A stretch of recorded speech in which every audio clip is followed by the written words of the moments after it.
Before the Pharaoh. Before Rome. There was Sumer, the first ever civilization known to man. They were an extremely organized and structured society, building cities and irrigation systems never before seen. But they were not alone. Within these walls were giants, real ones. Welcome to the mystery of the Sumerian giants.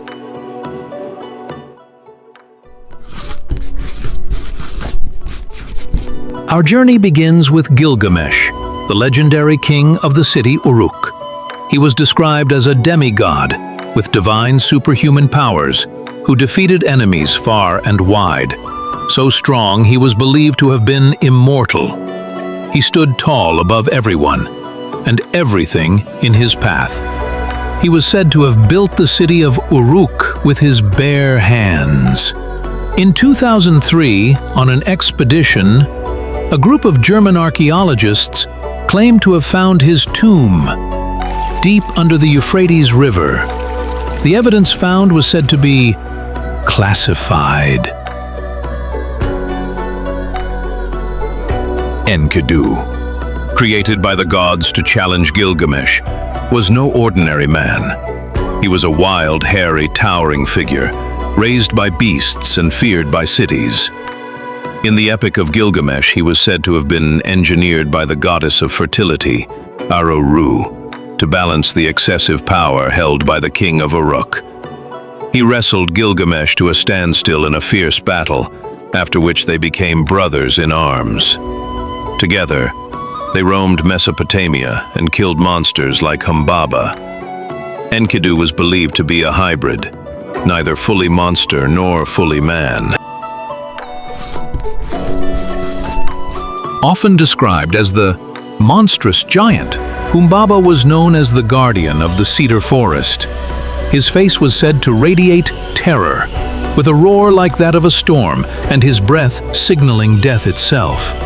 But why would such a creature be chosen by the gods themselves to protect the divine cedar forest? You see, Humbaba wasn't just a monster. He was a divine creation sent to guard sacred lands, just like the cedar forest. This was until he was slayed by Gilgamesh, accompanied by Enkidu, for the purpose of eternal fame and on his quests to build monuments. This act made the gods furious, which was believed to have led to the death of Enkidu. The gods met in the council to decide which of their heroes must face punishment for slaying Humbaba. Since Gilgamesh was two-thirds divine, Enkidu, being fully mortal, was chosen. The Anunnaki were the divine judges that decreed this illness on Enkidu. But who were the Anunnaki? The Anunnaki were the gods of Sumer. They were described as with massive wings, as offsprings of Anu, the sky god. But they weren't just spirits who roamed the skies. They were giants who talked, ruled, and judged mankind, symbolizing fate and mortality which no human can defy. Are the Anunnaki just myths? Or did giants truly roam among us, seeded the earth, and then vanished? What if our history is incomplete? What if these giants weren't just legends and myths? Some say their remains are kept guarded and hidden. Guess we'd never know.